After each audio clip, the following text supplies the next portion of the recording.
अस्सलामुअलैकुम। Programme night addition में हम आपको खुशामदीद कहते हैं। नाजरीन, इस्लामाबाद हाई कोर्ट के जस्टिस साहिबान के इल्ज़ामात पर हुकूमत ने एक रुकनी इंक्वायरी कमीशन बना दिया है। कमीशन की सरबराही साबिक chief justice of Pakistan Tassaduq Hussain Jillani को दी गई है। माजी में वो बतौर जज कई अहम केसेस का हिस्सा रह चुके हैं। तसद्दुक़ हुसैन जिलानी उन जजों में शामिल थे जिन्होंने 1999 में फ़ौजी डिक्टेटर परवेज़ मुशर्रफ के PCO पर हल्फ उठाया था। तसद्दुक़ हुसैन जिलानी इस 7 रुकनी बेंच का भी हिस्सा रहे जिन्होंने 2007 में परवेज़ मुशर्रफ की तरफ से लगाई जाने वाली इमरजेंसी के मौके पर अहकामात जारी किए थे कि आला अदलिया का कोई जज PCO के तहत हल्फ ना उठाए और ब्यूरोक्रेसी फ़ौजी आमिर का हुक्म मानने से इनकार कर दे। वो स्टील मिल की प्राइवेटाइजेशन के खिलाफ फैसला देने वाले बेंच में भी शामिल थे। ये वही फैसला था जो जस्टिस इफ्तिखार चौधरी और फ़ौजी सदर परवेज़ मुशर्रफ के दरमियान इख्तलाफात की एक बड़ी वजह बना था। इसके अलावा तसद्दुक़ हुसैन जिलानी उस 5 रुकनी बेंच के सरबराह भी थे जिन्होंने 2009 में शहबाज शरीफ की हुकूमत को बहाल किया था। सवाल यह है कि क्या मौजूदा सूरत हाल में तसद्दुक़ हुसैन जिलानी आज़ादाना और शफाफ इंक्वायरी को यकीनी बना सकेंगे, क्योंकि उन्हें एक ऐसे कमीशन की जिम्मेदारी मिली है जिसने ये पता लगाना है कि इस्लामाबाद हाई कोर्ट के जजेस ने ख़त में जिस तरह इदारों की मदाखलत की निशानदही की है क्या वाकई में ऐसा है या नहीं। तसद्दुक़ जिलानी साहब को एक ऐसे वक्त में इंक्वायरी कमीशन को लीड करने का कहा गया है जब पाकिस्तान में पॉलिटिकल पोलराइजेशन अपनी इंतहाओं पर है। तेरा जज मेरा जज, ये नारे ज़बान ज़दे आम हो चुके हैं। रियासत और अवाम में भी इख्तलाफ राय चल रहा है जिसका अमली नमूना हम 8 फरवरी को होने वाले इलेक्शंस में देख चुके हैं। इलेक्शन के बाद मुल्क में जो हुक्मरान आए हैं उनके मैंडेट पर अब भी कई सवालात हैं, लेकिन जवाब किसी के पास नहीं है।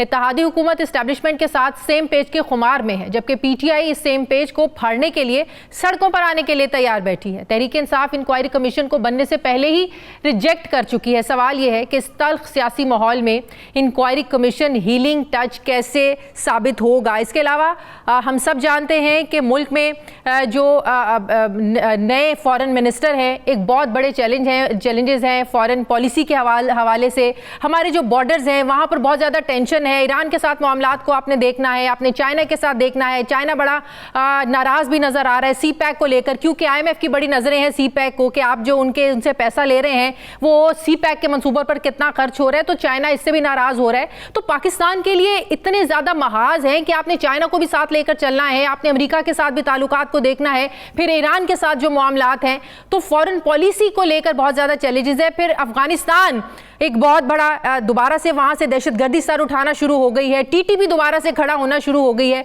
तो इतने ही ज़्यादा सियासी पोलराइजेशन में जब मुल्क के अंदर इंटरनल मसाइल बहुत ज़्यादा हैं, तो जो बॉर्डर्स के मसाइल हैं, तो ये पाकिस्तान इन मसाइल से कैसे निकलेगा। जिस हीलिंग टच की बात की जा रही है, ये हीलिंग टच कैसे होगा। और इस हीलिंग टच की बात की थी सीनियर सियासतदान मुस्लिम लीग नून के रहनुमा मुशाहिद हुसैन सैयद साहब ने। वो इस वक्त मेरे साथ मौजूद हैं। चेयरमैन पाकिस्तान चाइना इंस्टीट्यूट खारजा उमूर के सीनियर एनालिस्ट भी हैं, सीजन पॉलिटिशियन हैं, साबिक चेयरमैन कायमा कमेटी बराए दिफा सेनेट भी हैं। अस्सलाम वालेकुम, बहुत बहुत शुक्रिया मुशाहिद हुसैन सैयद साहब आपका। मुशाहिद साहब, खारजा उमूर पर तो मैं लाजमी आपसे बात करूंगी, उसके बगैर तो आपसे बात मुकम्मल हो ही नहीं सकती है, वो बात किए बगैर। लेकिन इस वक्त जो पाकिस्तान में जो सियासी सूरत हाल चल रही है और इस सियासी पोलराइजेशन में एक जो अदलिया की आज़ादी को लेकर फिर से सवालात उठना शुरू हो गए हैं। इस्लामाबाद हाई कोर्ट के 6 जजेस का ख़त लिखना, इदारों की मदाखलत का पर सवाल उठने, एग्जेक्टिव के सवाल उठने और फिर उसी एग्जेक्टिव ने कमीशन बनाना, ये मामलात किस तरफ जा रहे हैं मुशाहिद साहब? अस्सलाम वालेकुम जी शादिया साहिब, और आपको और आपके व्यूअर्स को रमजान मुबारक। Thank you. ये वाकई ये बड़ी सीरियस सिचुएशन है, लेकिन ये मैन मेड क्राइसिस है और उसका सोल्यूशन भी है।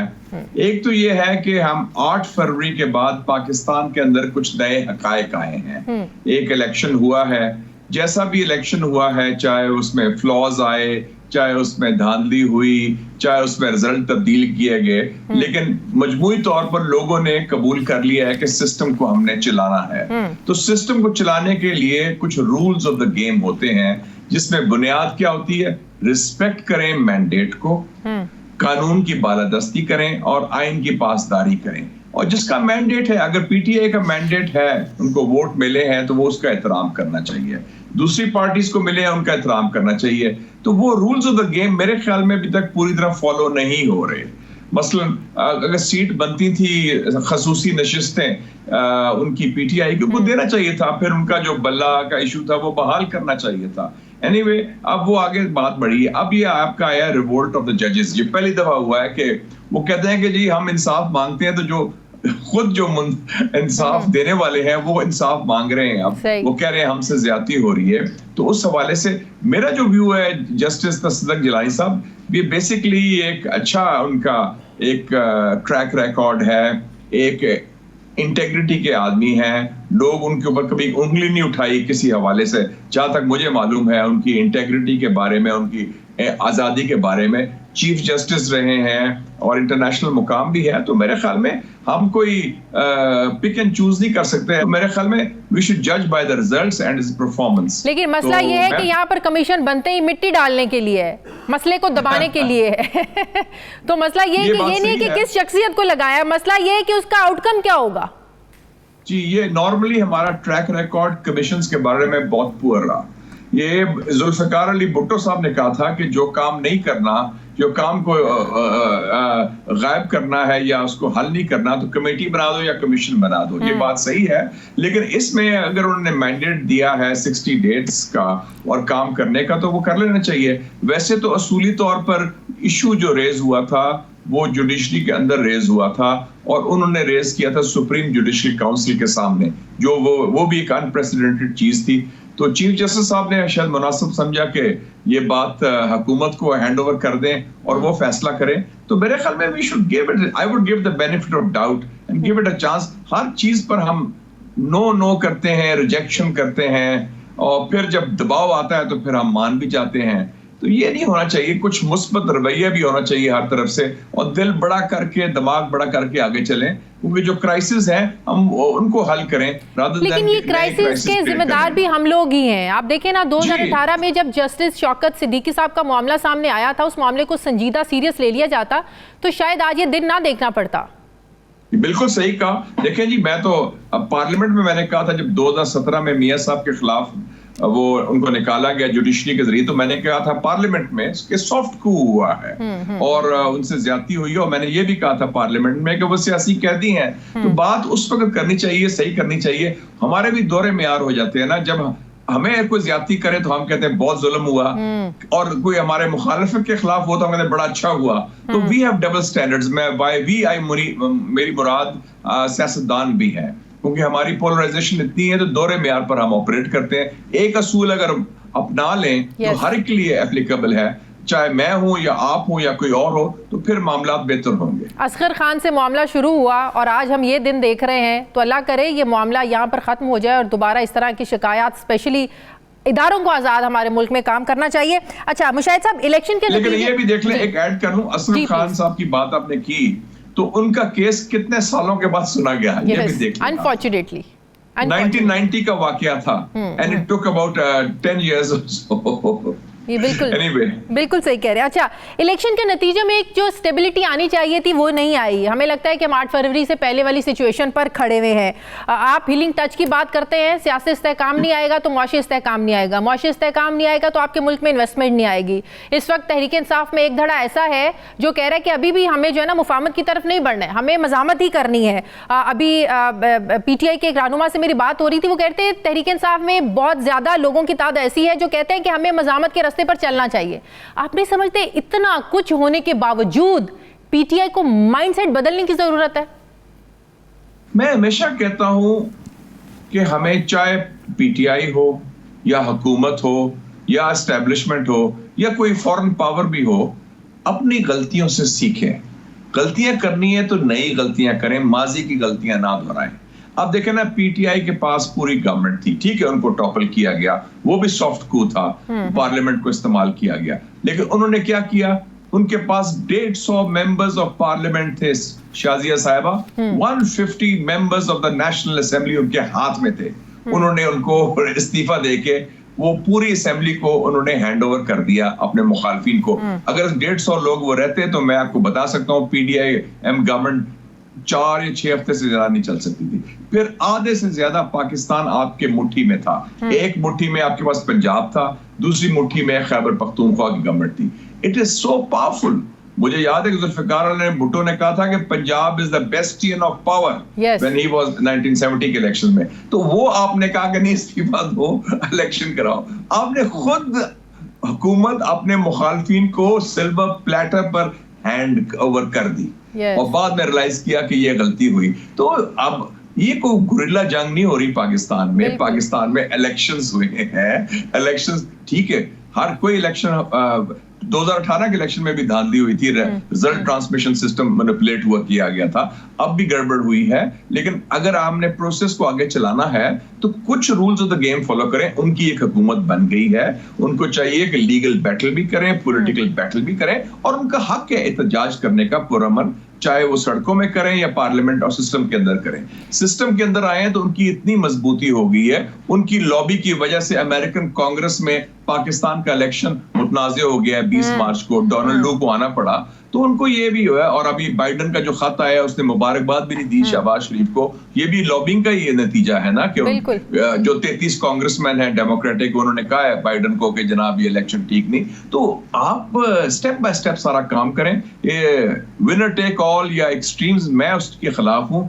इत्दाल का रास्ता होना चाहिए, there is a middle path, और वही रास्ता इनको आगे लेके चलेगा। डोंट यू थिंक कि 9 मई के बाद से हालात मुख्तलिफ हुए? आपने 2018 में भी कहा बिल्कुल धांधली हुई, इल्जामात लगे कि एक हुकूमत को लाकर बिठाया गया, आज 8 फरवरी को भी धांधली हुई, लेकिन जो हालात इतने बिगड़े, आप नहीं समझते 9 मई के बाद ये हालात इतने ज्यादा बिगड़े जिसके बाद तहरीक इंसाफ के पास वापसी का रास्ता बड़ा मुश्किल हो गया? आज जो आप कहते रहे कि आम इंतखाबात के बाद आम माफी, तो 9 मई को नहीं उससे अलग रखकर सोचना चाहिए? लेकिन 9 मई के बाद बड़े उनके हालात खराब हुए पीटीआई के लिए, बहुत मुश्किलात थे, और आपके बजाय उनकी मुश्किलात में इजाफा हुआ, जेल भी गए, सारा कुछ हुआ। लेकिन उन्होंने 9 मई के जो वाकयात के बाद 8 फरवरी को जो नई हकायक आए कि उनकी टेक्नोलॉजी की वजह से, उनके कारकुनों की हिम्मत की वजह से, they managed to defeat the system. They emerged as the largest single party in Pakistan. 8 फरवरी के इंतखाबात के नतीजे में जो बहुत बड़ी बात हुई है।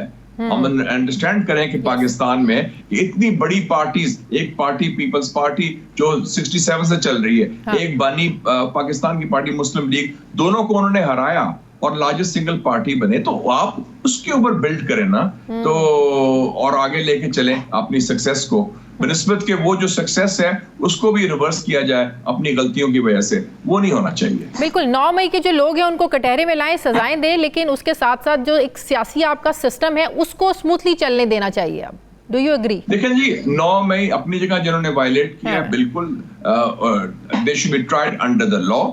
लेकिन जो पॉलिटिकल कैदी हैं, सियासी कैदी हैं, उनके लिए रिहाई होनी चाहिए, वो ज्यादती नहीं होनी चाहिए, क्योंकि वो अपनी सियासत की वजह से जेल में है, और वो मेरे ख्याल में मुल्क के लिए, जमहूरियत के लिए, इंसानी हकूक के लिए और मुल्क की इस्तेहकाम के लिए अच्छी बात नहीं है। सही। अच्छा, जरा आप कुछ फॉरेन जो मसाइल हैं उन पर बात करते हैं। इस वक्त आपको भी पता है बड़ी टेंस एक सिचुएशन है बॉर्डर पर, एक नई हुकूमत है, नए फॉरेन मिनिस्टर हैं, अमेरिका की तवक्कुआत पाकिस्तान से बहुत ज़्यादा हैं, ना तो वो ईरान पाकिस्तान जो गैस पाइपलाइन है उसको वो सपोर्ट करते हैं, ना सी पैक को सपोर्ट करते हैं, IMF ने नज़रें जमाई हुई हैं सी पैक कर, चाइना हमसे नाराज़ हो रहा है। तो नई हुकूमत के लिए जो चैलेंजेस हैं इसको आप कैसे देखते हैं, जो हमारे खारजी मामलात हैं?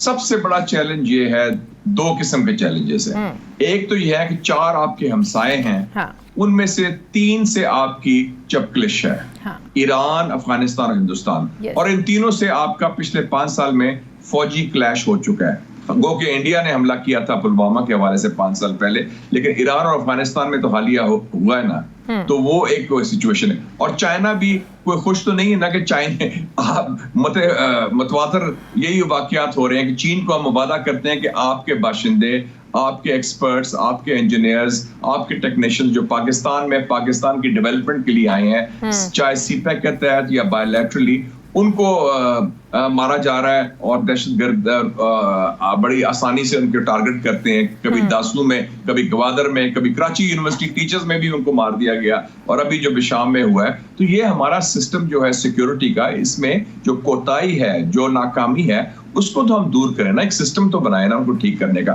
फिर मैं कहता हूँ we need a regional reset. इस रीजनल में हमें इकोनॉमिक एक्टिविटी के साथ, इकोनॉमिक कनेक्टिविटी के साथ इनको साथ मिलाना होगा।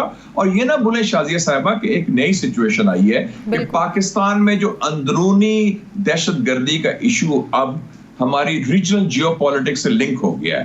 अगर इशू टीटीपी का है तो वो उसकी जड़ें अफगानिस्तान में है। अगर इशू बीएलए का है अब बलूचिस्तान में तो उसकी जड़ें भी कुछ हद तक ईरान में भी है। गो के ईरान भी कहता है कि उनके मुखालिफ जो जैशुल अदल है पाकिस्तान में है, फिर इंडिया भी पीछे से कोई ना कोई पुष्टपनाही कर रहा है इनकी, और प्लस फिर जो चाइना के खिलाफ एक्टिविटी हो रही है उससे सीपैक मुतासर हो रहा है। तो उस हवाले से हमें रीजनल रीसेट की जरूरत है, और खास तौर पर रीजनल रीसेट के साथ जो इंटरनली इत्तेफाक राय या कंसेंसस की जरूरत है, क्योंकि अब 3 चीजें मिल गई हैं।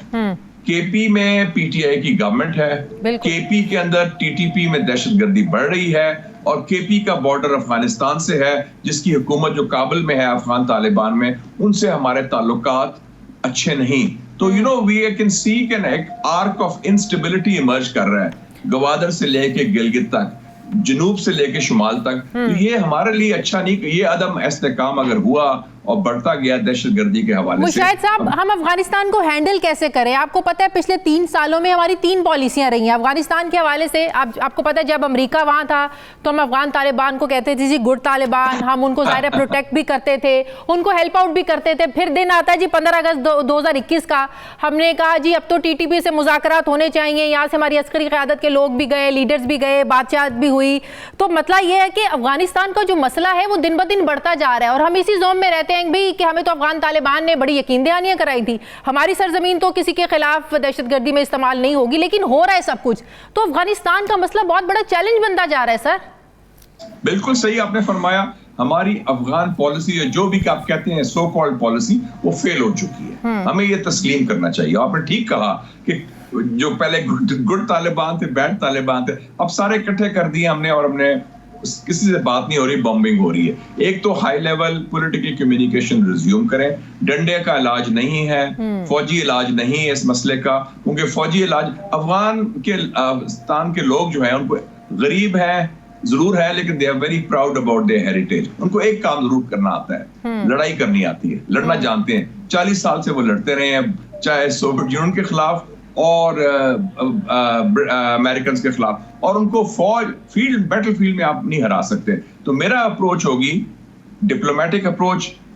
6 ममालिक जो हैं उनके हमसाए Pakistan, Iran, China, Tajikistan, Turkmenistan, Uzbekistan, उनको शामिल करें, प्लस रूस और अमेरिका, उनसे बात करें। वो सबके वही शिकायतें हैं, सबके वही खदशात हैं जो पाकिस्तान के हैं कि अफगान सरजमीन इस्तेमाल हो रही है पाकिस्तान के खिलाफ, उनके खिलाफ भी इस्तेमाल हो रही है। चाइना के साथ अफगान तालिबान के बड़े जबरदस्त ताल्लुकात हैं, हम वाया चाइना भी तो रूट यूज कर सकते हैं सर। बिल्कुल, चाइना से मैं ये दूसरी बात कहने वाला था कि चाइना, अल्लाह की शान देखेंगे, एक जमाना था कि चीन हमें कहता था कि हमें अफगानिस्तान के तालिबान से बात कराओ, हमारी उनसे गुर्बत कराओ। अब हम काबुल जाना पड़ेगा हमें वाया बीजिंग, क्योंकि चाइना ने उनको तस्लीम भी कर लिया है डी फैक्टो। उनके सफीर के क्रेडेंशियल आपको पता है पिछले महीने सदर शी जिनपिंग ने खुद रिसीव किए, उसमें पाकिस्तान सफीर भी था, नया शामिल था। और फिर चीन का काफी सरमायाकारी भी होगी है, $500 बिलियन। और एक और चीज आप नोट करें कि अफगान तालिबान की हुकूमत ने जो पहली फॉरेन इन्वेस्टमेंट की है $35 मिलियन की, वो ईरान के चाबहार बंदरगाह में की है। तो ईरान अफगानिस्तान ताल्लुकात, चीन अफगानिस्तान ताल्लुकात बहुत करीब हो गए हैं, और ये सारे हमारे हमसाए हैं। तो मेरे ख्याल में और एक और चीज है कि हम अगर उनसे कोई ये मसला पैदा होता है दहशतगर्दी का, तो पहला काम हम करते हैं कि हम बॉर्डर बंद कर देते हैं, तुर्क हम बंद कर देते हैं, हम तिजारत बंद कर देते हैं, हम आना जाना बंद करते हैं। और बॉर्डर में क्या हुआ पिछले हफ्ते आपने देख ही लिया कि आपस में हमारे 2 इदारों की लड़ाई हुई ये रिश्वत के इशू पर रमजान के महीने में। एक अफसोसनाक पहलू है। तो हमारा सिस्टम हमें ठीक करें, हम इनको आराम से वेल थॉट आउट पॉलिसीज हों और जियो इकोनॉमिक्स की तरफ जाएं, सीपैक का शामिल करें अफगानिस्तान को। बहुत बहुत शुक्रिया, बहुत शुक्रिया मुशाहिद हुसैन सैयद साहब, मेरे साबिक चेयरमैन कायमा कमेटी बराए दिफा सेनेट। बहुत शुक्रिया सर आपका। मुझे ब्रेक लेनी है नाज़रीन, वापस आते हैं एक छोटे से वक्फे के बाद।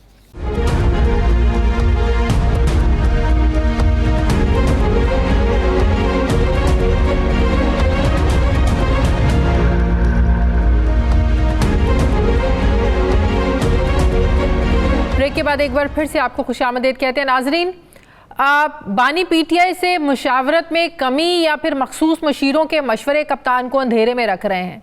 तहरीक इंसाफ में आखिर बड़े बड़े फैसले कर कौन रहा है? इलेक्शन से पहले इंतखाबी निशान छिन जाने से बल्लेबाज तक और फिर मुत्तहदा मजलिस मुस्लिमीन से सुन्नी इत्तेहाद काउंसिल में शमूलियत जैसे मामलात पर बार बार ये सवाल उठता है। और अब सेनेट इलेक्शन से ज़िमनी इलेक्शन तक तो टिकट्स की तकसीम पर पार्टी के अंदर जो है वो एक रिफ्ट नज़र आ रही है। टिकटों की तकसीम पर बानी पीटीआई को हक़ाइक़ से दूर रखने की खबरें भी जो हैं वो मीडिया में चल रही हैं और कहा जा रहा है कि पीटीआई की कोर कमेटी में मेंबरान ने ये सवाल उठाए कि खैबर पख्तूनख्वा में सेनेट के टिकट किसने फ़ाइनल किए हैं। इसी तरह ज़िमनी इलेक्शन पर एतराज़ उठाया गया कि क्या तमाम टिकट्स की अलॉटमेंट बानी पीटीआई की मुशावरत से की गई। पीटीआई के रहनुमा शहबाज गिल ने ये ट्वीट की कि टिकट्स की तकसीम पर बानी पीटीआई से मुकम्मल मुशावरत नहीं की गई, जिस पर chairman PTI barrister Gauhar Ali Khan को ये वजाहत देना पड़ गई कि जो कुछ भी हो रहा है ये इमरान खान की मर्जी से ही हो रहा है। जिस पर सवाल उठता है कि अगर फैसले बाहमी मुशावरत से हो रहे हैं तो उनको तब्दील कर कौन रहा है। पीपी 93 भक्कर में मोहम्मद अफजल खान को टिकट देकर वापस क्यों लिया गया? सवाल ये भी है कि पीटीआई भी क्या धड़ेबंदियों का शिकार हो चुकी है? अगर ऐसा नहीं है तो पीटीआई रहनुमा एक दूसरे के खिलाफ क्यों नजर आ रहा है कि हर कोई पॉइंट स्कोरिंग कर रहा है? जो भी इमरान खान से मिलकर आता है हर कोई अपनी मर्जी की खबर देता है। खबरें तो ये भी हैं कि कोर कमेटी के बाज़ मेंबरान अदालतों में वकला की कारकर्दगी से खुश नहीं है। जहाँ तक सीनियर वकील लतीफ़ खान खोसा से भी पूछा जा रहा है कि वो बानी पीटीआई की सुप्रीम कोर्ट में जो पटिशन्स हैं वो फिक्स क्यों नहीं हो रही हैं, क्या वजह है इसकी कि लतीफ़ खोसा बानी पीटीआई के खिलाफ हाई प्रोफाइल केसेस में पेशी नहीं हो रहे हैं। गुज़श्ता रोज़ असद कैसर ने वज़ीर आला केपी के अली अमीन गंडापुर को ये मशवरा दिया कि वो मुफाहमत की बजाय मज़ाहमत से काम लें और वफाक से राब्ते बंद कर दें। इसी तरह पार्टी के तर्जुमान रऊफ़ हसन ने जजिस ख़त के मामले पर चीफ जस्टिस सुप्रीम कोर्ट और इस्लामाबाद हाई कोर्ट से इस्तीफ़े का मुतालबा किया, लेकिन इस मुतालबे को पीटीआई रहनुमा बाबर अवान अपनी कोर कमेटी का मुतालबा नहीं कहते हैं। वो क्या कहते हैं ज़रा देखिए। चीफ जस्टिस के इस्तीफे के लिए तो मैं कोर्ट के सारे इजलासों में तकरीबन होता हूँ, किसी का ये फैसला नहीं किया गया। ये किसी की विश लिस्ट तो हो सकती है, कोई पाकिस्तान तहरीक इंसाफ की कोर कमेटी का कोई ऐसा डिसीजन नहीं हुआ। अली अमीन प्रोविंशियल मिनिस्टर हैं, अली अमीन फेडरल मिनिस्टर हैं और अली अमीन को पता है कि जो सूबा है वो किस तरह से चलाना है। और उसके साथ ही पाकिस्तान तहरीक इंसाफ में से अली अमीन की हिदायत के लिए और उनकी रहनुमाई के लिए इमरान खान काफ़ी है। अब समझ में नहीं आती है कि असद कैसर को सुने या बाबर अवान की माने। असद कैसर जितना भी कहें कि पार्टी में झगड़ा है ना कोई मसला, बानी पीटीआई की मंजूरी से ही पार्टी की पॉलिसी बनती है, लेकिन हालात और वाक़यात बताते कुछ तो और हैं जिसकी पर्दादारी है। सवाल ये भी उठता है कि ऐसे इख्तलाफात में पीटीआई इत्तेहादी हुकूमत को जो चैलेंजेस हैं वो उस पर कैसे टफ टाइम देगी। ये जो रिफ्ट का एक माहौल है, तहरीक इंसाफ कैसे जो है मज़ामती सियासत आगे बढ़ाएगी। मुफाहमत, आधी पार्टी मुफाहमत की बात करती है, आधी पार्टी मुज़ामती सियासत की बात करती है। हुकूमत इस्लामाबाद हाई कोर्ट के जजिस के ख़त पर इंक्वायरी कमीशन बनाकर इसके सरबराह साबिक चीफ जस्टिस तसद्दुक़ हुसैन जिलानी के सुपुर्द किया है। इस पर पीटीआई पार्टी का मौक़िफ़ क्या है? तहकीकात से पहले ही पीटीआई को क्यों लग रहा है कि हुकूमत जो है वो इस मामले को दबाना चाहती है? क्लैरिटी नहीं है पार्टी के मामलात में। इसी में नाज़रीन बात करती हूँ, मुझे ज्वाइन कर रहे हैं तहरीक इंसाफ के रहनुमा सेनेटर ओन अब्बास बप्पी साहब। अस्सलाम वालेकुम, बहुत बहुत शुक्रिया ओन साहब आपका। ओन साहब, ये पार्टी में इतनी कन्फ्यूजन क्यों है? कोई कहता है कि मज़ामत के रास्ते पर चलना है तो कोई कहता है कि मफाहमत के रास्ते पर चलना है। असद कैसर साहब कुछ कहते हैं, बैरिस्टर गौहर साहब कोई और बात करते हैं, बाबर अवान साहब कोई और बात करते हैं। ये सिर्फ पार्टी के अंदर कन्फ्यूजन नहीं हो रही है, जितने अवाम ने आप लोगों को वोट दिया है वो भी उन्होंने इमरान खान को वोट दिया है। अब अगर फैसले इमरान खान की मर्जी से नहीं हो रहे हैं तो आपका वोटर और सपोर्टर यकीनन वो भी मायूस हो रहा है। बीबी, मेरे ख्याल में अगर आप थोड़ा इसको बड़े कैनवस पे देखें तो इससे ज़्यादा इशू जो है ना वो इस वक्त मीडिया पे है। कल शाम से लेके और कल इतवार की शाम तक ये 3 दिनों में जितने टॉक शोज हैं वो पीटीआई के इसी इत्तेहाद और हमारी जो आपस में सफ़ों में जो एक इशू चल रहा है इसी को हाईलाइट कर रहे हैं। Why is that? क्या अभी तक किसी पार्टी ने, किसी मीडिया ने नून लीग के अंदर जो प्रॉब्लम चल रहे हैं उसको हाईलाइट किया? मैंने किया। खाकान अब्बासी, मुर्तजा अब्बासी, बहुत बड़ी लंबी लिस्ट है। इशू पता क्या बनता है? क्योंकि खान साहब इस वक्त जेल में है। ऑब्वियसली जो आपने बात की दैट इज 100% राइट कि जो शख्स खान साहब को मिल के आता है और जब उसने मीडिया से बात करनी होता है ही फील प्रिविलेज्ड एनफ, और शायद उसका एक प्रिविलेज होता भी है क्योंकि वो खान साहब को मिल के आता है, तो वो उनसे जो बातें सुनता है उसको ट्रांसलेट कर रहा होता है। अब ट्रांसलेशन में कहीं कोई चीज लेफ्ट और राइट जरूर हो रही होती है, बट हैविंग सेड दैट एक चीज आपको छोटी दे दूं, जितनी भी मेजॉरिटी हमारे डिसीजंस हो रहे हैं वो बाय एंड लार्ज खान साहब की अप्रूवल से ही होते हैं। बाकी देखिए कोर कमेटी एज एक जमहूरियत का एक चैनल होता है, वहां पे 50 के करीब लोग बैठे होते हैं, हर बंदे की अपनी ओपिनियन होती है, हर बंदे के अपने इश्यूज होते हैं, कहीं को टिकट मिलती है, कहीं को टिकट नहीं मिल रही, कहीं किसी की दोस्ती होती है, कोई ताल्लुक होता है, वो अपनी ओपिनियन वहां रेज करता है। उन इश्यूज को उठा के सोशल मीडिया या प्रिंट इलेक्ट्रॉनिक मीडिया पे जब उठा के लाया जाता है कि जी कोर कमेटी में बड़ी आज लड़ाई हुई, बहुत जनाब ये हुई, वो नोक झोंक एक नॉर्मल प्रोसीजर का हिस्सा है। आप अगर हमारी तहरीक इंसाफ के पिछले 8 महीने की कारकर्दगी को देखें और स्पेशली 5 अगस्त से लेके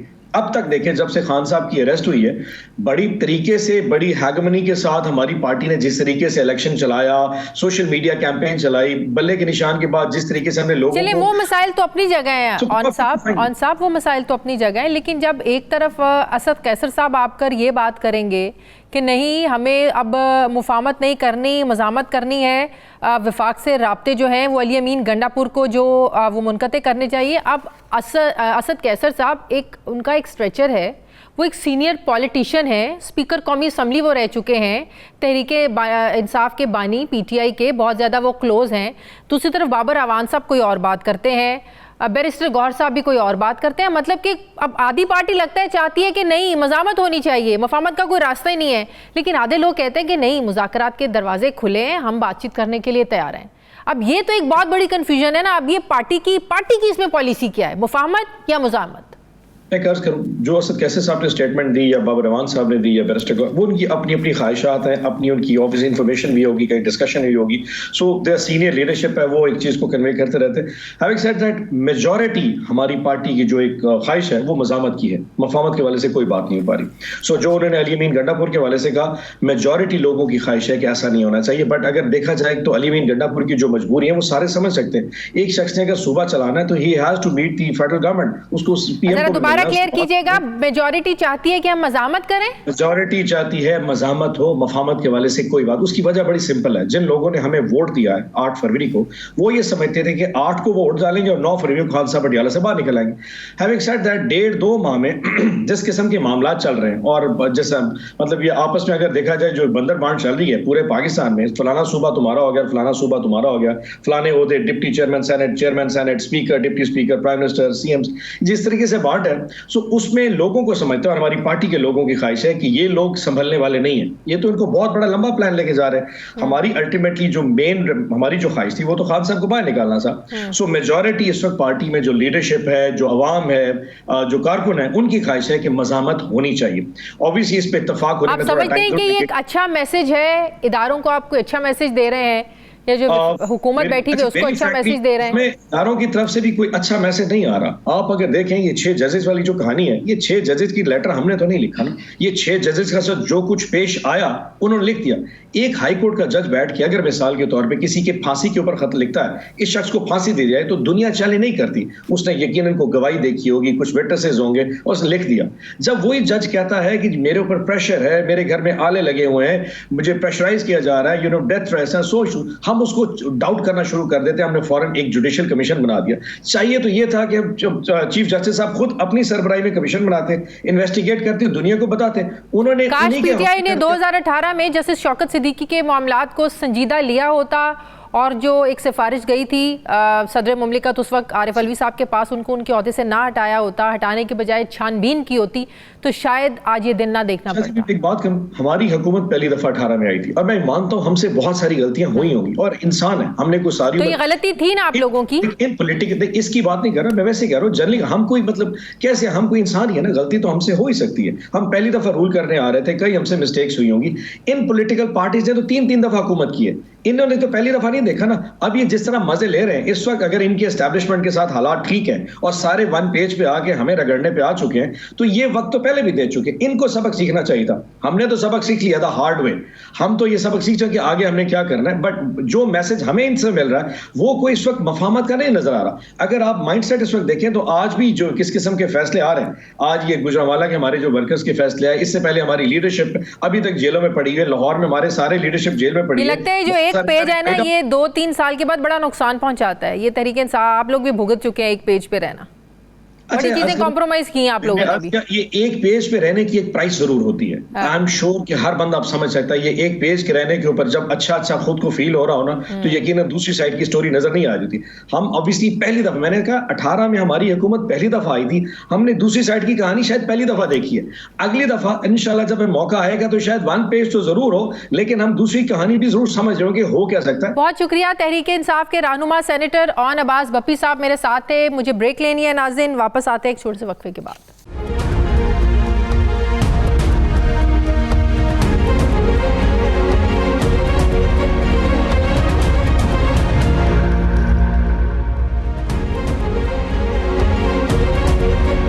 ब्रेक के बाद एक बार फिर से आपको खुशामदीद कहते हैं नाजरीन। पिछले कुछ दिनों से पाकिस्तान में इस्लामाबाद हाई कोर्ट के 6 जजेस की तरफ से लिखे गए ख़त का एक बड़ा शोर है, जिस पर अदालती मामलात में इदारों की मदाखलत को पॉइंट आउट किया गया। आज हुकूमत इस इशू पर एक इंक्वायरी कमीशन भी बना चुकी है, जिसकी पाकिस्तान तहरीक इंसाफ जो है मुखालफत कर रही है।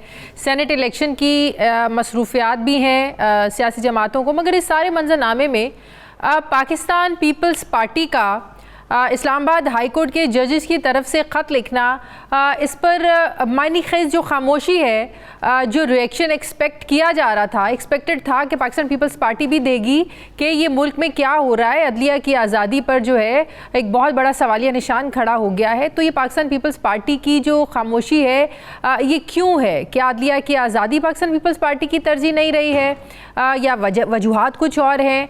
पाकिस्तान पीपल्स पार्टी के कुछ रहनुमाओं ने जजेस इल्ज़ामात पर तशवीश का इजहार ज़रूर किया, लेकिन हैरत अंगेज़ तौर पर पीपल्स पार्टी के चेयरमैन बिलावल भुट्टो जरदारी का मौक़िफ़ अभी तक सामने नहीं आया कि पाकिस्तान पीपल्स पार्टी इस मसले पर सोच क्या रही है और हुकूमत के साथ, नून लीग के साथ इस मामले पर क्या मुशावरत उनकी हुई है, क्या बात हुई है। सवाल ये भी है कि जो इस हवाले से फ़ैसला साजी हुई है या और भी मामलात पर फ़ैसला साजी हो रही है, क्या पाकिस्तान पीपल्स पार्टी से मुशावरत की जा रही है? क्या पाकिस्तान पीपल्स पार्टी भी यही समझती है कि इंक्वायरी कमीशन ही जजेस इल्ज़ामात की शफाफ तहकीकात के लिए काफ़ी है, या सुप्रीम कोर्ट को ख़ुद इस पर एक्शन लेना चाहिए था? मैं बात करूंगी, मुझे पाकिस्तान पीपल्स पार्टी के सीनियर रहनुमा फैसल करीम कुंडी साहब मुझे ज्वाइन कर रहे हैं। अस्सलाम वालेकुम, बहुत बहुत शुक्रिया कुंडी साहब आपका। कुंडी साहब, पाकिस्तान पीपल्स पार्टी की इस पर क्या स्ट्रेटजी है, क्या पॉलिसी है? जाहिर है अदलिया की आज़ादी पर हर कोई बात करता है। अभी रिसेंटली जो भुट्टो रेफरेंस केस पर जो फैसला आया, इसको बड़ा अप्रिशिएट किया गया कि अरसे के बाद जो है वो इंसाफ मिला पाकिस्तान पीपल्स पार्टी को, जुल्फ़िकार अली भुट्टो साहब को। लेकिन अदलिया की आज़ादी पर एक जो हमला तस्वुर किया जा रहा है जजेस के ख़त को लेकर कि इस पर जो इल्ज़ामात लगाए गए हैं, किस तरह हसास इदारे की तरफ से दबाव डाला जाता है, किस तरह एग्जेक्टिव की तरफ से दबाव डाला जाता है, बिलावल भुट्टो साहब की इस पर खामोशी क्यों है? जी, बिस्मिल्लाहिर्रहमानिर्रहीम। देखें, आपने भी बात की कि पाकिस्तान पीपल्स पार्टी की खामोशी है, और पाकिस्तान पीपल्स पार्टी के देखें तर्जुमान या पाकिस्तान पीपल्स पार्टी की सीनियर लीडरशिप के जो बयान है वो बिलावल भुट्टो जरदारी साहब के ही बयान होते हैं। मैं अगर आपके सामने आज बैठूँ तो मैं पाकिस्तान पीपल्स पार्टी के तर्जुमान या इंफॉर्मेशन सेक्रेटरी की हैसियत से बैठा हूँ, तो इसका मतलब है कि पार्टी का पॉइंट ऑफ व्यू है। जहाँ तक जो है वो आप बात कर रहे हैं कि उनके लेटर से मुतल्लिक, देखिए जजेस ने लेटर लिखा जो कि तशवीशनाक बात है, लेकिन मेरी ज़ाती राय इसमें यह है कि जजेस को चाहिए था कि वो डायरेक्ट चीफ जस्टिस साहब को लेटर लिखते, या फिर वो लेटर लिखते अपने जो उनकी पार्लिमानी कमेटी है, जो कि पार्लियामेंट की पार्लिमानी कमेटी है फॉर अपॉइंटमेंट ऑफ जजेस, उनको लिखते कि ये चीज़ें हैं। उसके बावजूद भी उनका लेटर आ गया, एक जुडिशल कमीशन बन गया। अब उसमें देखें उन्होंने सिर्फ इदारे का नाम लिया। अभी कल मैं अगर बोलूँ कि मुझे 92 चैनल से धमकियाँ मिल रही हैं और मैंने ये नहीं बता सकती मुझे कौन धमकियाँ दे रहे हैं, उससे कौन मुझे फ़ोन कर रहा है, या क्या वजूहत हैं, या ये एक इदारे का वो है या उसकी ज़ाती जो है वो शख्स है जो मुझे जो है वो धमकियाँ दे रहे हैं। तो इसमें बहुत सी चीज़ें हैं। मैं समझ रही हूँ जुडिशल एक कमीशन कायम हो चुका है, हुकूमत ने आज कमीशन कायम किया है, उसकी मैं समझता हूँ कि जल्द से जल्द इंक्वायरी होगी और कौम की। लेकिन पाकिस्तान पीपल्स पार्टी ये समझती है कि इसको मामले को जजेस को खुद ही देखना चाहिए था, specially chief justice of Pakistan को इस पर आज खुद नोटिस लेना चाहिए था। तहरीक इंसाफ भी ये बात कर रही है, शेर अफजल मरवत साहब भी ये कह रहे हैं कि इनके पास तो इख्तियार है, तौहीन अदालत की कार्रवाई भी हो सकती थी। देखें, हुकूमत इस वक्त जो काम भी करे, पीटीआई तो ने तो डेफिनेटली उसको कहना है कि अगर वो आज चीफ जस्टिस साहब कर दे तो कहते हैं इसके लिए कमीशन बनाते हैं। अगर कमीशन बन गया तो ये और बात करते हैं। लिहाजा आप कभी भी उम्मीद न रखें कि पीटीआई आपसे कोई अच्छाई की उम्मीद रखें, हुकूमत को बोले कि आपने अच्छा काम किया। तो उनका अपने पॉइंट ऑफ व्यू है, हम उनका पॉइंट ऑफ व्यू अपनी जगह पे है, लेकिन हुकूमत ने आज एक कमीशन बना है, काबीना ने उसकी इंडोर्समेंट की है, TORs आ गए। मैं समझता हूँ कि जल्द से जल्द इसकी जो है लेकिन पाकिस्तान पीपल्स पार्टी को ये नहीं लगता कि एग्जेक्टिव्स जिनकी मदाखलत का भी इल्ज़ाम है, हसास इदारों का तो एक अलग नाम है, एग्जेक्टिव्स का भी नाम लिया गया है और एग्जेक्टिव ही कमीशन बना रहे हैं, TORs बना रहे हैं, वो देख रहे हैं कि किस जज को लगाना है, जो आज अनाउंस भी हो गया किस रिटायर्ड जज को लगाना है। तो जिस पर इल्ज़ाम हो वही सारे फैसले करे, तो क्या ये कॉन्फ्लिक्ट ऑफ इंटरेस्ट नहीं है? पाकिस्तान पीपल्स पार्टी इस पर सवाल क्यों नहीं उठा रही है? नहीं, मैं नहीं समझता कॉन्फ्लिक्ट ऑफ इंटरेस्ट है। अब आपने एग्जेक्टिव की बात की है, जैसे मैंने पहले कहा कि एग्जेक्टिव में कौन है, किन लोगों ने, क्या शहबाज शरीफ साहब ने उनको कॉल किए हैं या वफाकी काबीना किसी मेंबर ने कॉल की है कि आप ऐसे करें ऐसे करें? जैसे ऐसी चीज़ नहीं है। और न उन्होंने नाम जाहिर किए हैं, उन्होंने सिर्फ इदारा जाहिर किया है। तो हुकूमत का ये फर्ज बनता था, फौरन प्राइम मिनिस्टर साहब गए हैं, उन्होंने चीफ जस्टिस साहब से मुलाकात भी की है, आज कमीशन बन चुका है और मैं समझता हूँ कि इसको हम इसका रिजल्ट आने दें, फिर उसके बाद हम इसके ऊपर डिबेट करें। इसमें बहुत सी और भी चीज़ें हैं, उसको वो चीज़ें ऐसी हैं जो मैं समझता हूँ कि हम TV प्रोग्राम में डिबेट नहीं कर सकते और उस पर जो है बात नहीं कर सकते, क्योंकि उसमें कोई जब तक फुल फ्लैज जितने तक आपको सबूत मौजूद ना हो। अब मुख्तलिफ दूसरी साइड से भी खबरें आ रही हैं कि जी ऐसे भी हो सकता है और ऐसे भी है, तो वो चीज़ें अगर हम डिबेट करें तो फिर वो आप और मैं कंटेम्प्ट ऑफ कोर्ट नहीं खड़ेंगे। लेकिन आप नहीं समझते पाकिस्तान में अगर किसी मसले पर को दबाना हो, मिट्टी कहते हैं ना, मिट्टी पाओ, तो उस पर कमीशन बना दें और जो है ना वो फाइलें दब जाएंगी। और आप देख लेना माजी में कोई एक कमीशन बता दें जो जिस मसले पर बना और इसके कोई रिजल्ट सामने आए हों, तो क्या ये भी नहीं लग रहा कि कमीशन बन गया, बाद में किसको क्या पता कमीशन ने क्या फाइंडिंग्स दी और किसी को सज़ा हुई? क्या माजी में कभी ऐसे हुआ है? बड़ी मिसालें हमारे सामने। देखिए, माजी का ये अफसोसनाक पहलू मौजूद है कि कमीशन या कमेटी बनती है और मेजोरिटी की जो है वो ज़रा से खबरें चल जाती हैं और उनकी रिपोर्ट कभी नहीं आई। जैसे मैं उम्मीद करता हूँ कि जो कमीशन बना है और ये बड़ा संजीदा मसला है, इसकी रिपोर्ट डेफिनेटली कौम के सामने रखी जाएगी और ये बताया जाएगा कि जो जज साहिबान ने जो लेटर लिखा है उसमें कितनी हकीकत है, कितनी हकीकत नहीं है, इसमें कौन मुलविस हैं, कौन नहीं है। जैसे मैंने पहले कहा है कि हम इदारा नहीं कह सकते, शायद शख्सियात हों, शख्सियात की तरफ से धमकी दी हो, ऐसी इदारा कोई ऐसी पॉलिसी शायद ना हो जिसकी वजह से उन्होंने किया हो। लेकिन ये आप और मैं इस वक्त डिबेट कर रहे हैं, अभी तक हमें इसकी हकीकत का नहीं पता है क्या चीज़ है। जब हकीकत सामने आएगी तो फिर इसके ऊपर डिबेट हो सकती है। लेकिन आपको पता है 2007 में जो एक अदलिया की आज़ादी के लिए तहरीक चली थी, अब की बार भी वकला बहुत ज़्यादा एग्रेसिव है अदलिया की आज़ादी को लेकर। अगर दोबारा ऐसी कोई तहरीक चलती है, जिसका इम्कान भी जाहिर किया जा रहा है, क्योंकि कमीशन पर बहुत सारे वकला जो हैं वो मुतमईन नज़र नहीं आ रहे हैं, वकला बिरादरी मुतमईन नज़र नहीं आ रही है, तो पाकिस्तान पीपल्स पार्टी क्या वकला की इस तहरीक में उनके साथ खड़ी होगी? देखें, दो चीज़ें, उस वक्त जो वकला तहरीक थी उस वक्त जो है वो चीफ जस्टिस को जो है वो नज़रबंद किया गया था और बहुत से इश्यूज थे। तो मैं समझता हूँ कि थोड़ा इसका रिपोर्ट आ जानी चाहिए तो उसके बाद ये चीज़ हो सकती है। रिपोर्ट आने की तो हम उम्मीद ही जाहिर कर सकते हैं ना कि कमीशन की कोई रिपोर्ट आए, नतीजा निकले, इस पर तो हम उम्मीद के अलावा तो ज़ाहिर है कुछ नहीं कर सकते। लेकिन ये आपको पता है कि कोई पहली दफ़ा तो ये चीज़ सामने नहीं आई है। शौकत सिद्दीकी साहब का भी आपके सामने सारा मामला है, फिर असगर खान केस सारा आप लोगों के सामने मामला है। आप नहीं समझते जब 2018 में शौकत सिद्दीकी साहब का मामला सामने आया था, तब तमाम सियासी जमातों को मिलकर बैठकर अदलिया के साथ बैठकर इस सारे मामले की छानबीन करके एक पेज पे इकट्ठा होके और जो फैजाबाद धरने का जो फैसला था उसमें जो कानून साजी की बात की गई थी इदारों के मुलविस होने पर कि इस पर कानून साजी जरूरी करार दी गई, उस पर अगर इम्प्लीमेंट कर लिया जाता 2018 में तो आज शायद ये दिन ना देखना पड़ता, आज अदलिया को इस तरह दबाव का सामना ना होता।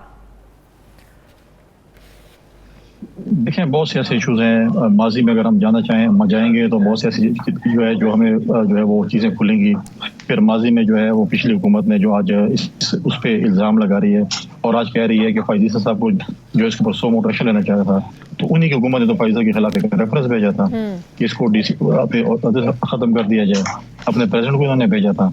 तो देखें, बहुत सी माजी में चीज़ें जाएंगी तो फिर बहुत सी चीज़ों पर जो है ना कहेंगे अगर ये हो जाता तो फिर ये हो जाता। मैं समझता हूँ कि आज भी बेहतरी की गुंजाइश है। आज भी अगर हम बेहतरी करें और हम इकट्ठे हों और हम तनकीद न करें, तनकीद पर इस्लाह करें, तो मैं समझता हूँ मुल्क आगे बढ़ सकते हैं। तनकीद पर तनकीद करनी है तो ये चीज़ें चलती रहेंगी। सही। कुंडी साहब, अब सेनेट इंतखाबात KPK के हवाले से तो इलेक्शन कमीशन ने कह दिया कि मखसूस नशिस्तों पर अगर हलफ ना लिया जो KPK हुकूमत नहीं चाह रही है, क्योंकि बकौल उनके जो मखसूस नशिस्तें हैं ज़्यादती हो रही है उनके साथ, ये उन्हीं को मिलनी चाहिए। तो सेनेट इंतखाबात इलेक्शन कमीशन कहता है कि मुलतवी भी हो सकते हैं, तो ज़ाहिर है इसमें किसी एक पार्टी का तो नुकसान नहीं होगा, सबका नुकसान होगा। तो आप लोग क्या करेंगे? देखिए पीटीआई और या सुन्नी इत्तेहाद कौंसिल कहें और फॉर्मर पीटीआई कहें, उन्होंने हमेशा जब पार्लियामेंट में आते हैं, कौमी असम्बली में आते हैं, सेनेट में आते हैं, सूबाई असम्बली में जाते हैं, बड़े आइन की बात करते हैं, बड़ी कानून की बात करते हैं, बड़े कहते हैं कि हम रूल ऑफ लॉ के लिए खड़े होते हैं और ये करते हैं वो करते हैं। जब उनकी अपनी बारी आ गई सूबाई असम्बली में, खैबर पख्तूनख्वा में, तो आज वो कहते हैं कि रिजर्व सीटों की खवातीन जो हल्फ नहीं लेंगी। हाईकोर्ट ने ऑर्डर कर दिया है कि उन्होंने हल्फ लेना है। इलेक्शन कमीशन ने ऑर्डर किया कि उस वक्त तक सेनेट का इलेक्शन नहीं होगा जब तक आप हल्फ नहीं लेंगे। वो इसलिए हल्फ नहीं लेना चाहते उनसे कि उनकी सेनेट की सीटें वो हार रहे हैं। अब आप मुझे देखें, जब ये इल्जाम लगाते हैं कि पैसों की सियासत और पैसों की रेल पेल, आज 3 सूबों में पीटीआई मुखालिफ हुकूमत है। आज अगर आप बलूचिस्तान की बात करें, पीपल्स पार्टी की हुकूमत है जहाँ पर पैसों के इल्जाम है, आज हमने वहाँ पर बिला मुकाबला इलेक्शन करवा दिया। कोई भी जिस पार्टी की जितना हक बनता है वो सीटें ले लें। इस तरह पंजाब में भी तकरीबन ऐसा हो चुका है और सिंध में भी हो चुका है। बहुत शुक्रिया। पाकिस्तान पीपल्स पार्टी के रहनुमा फैसल करीम कुंडी साहब मेरे साथ थे। प्रोग्राम का वक्त खत्म हो गया। नाज़रीन, फीडबैक दें, अपना ख्याल रखें, मुझे इजाज़त दें। अल्लाह हाफ़िज़।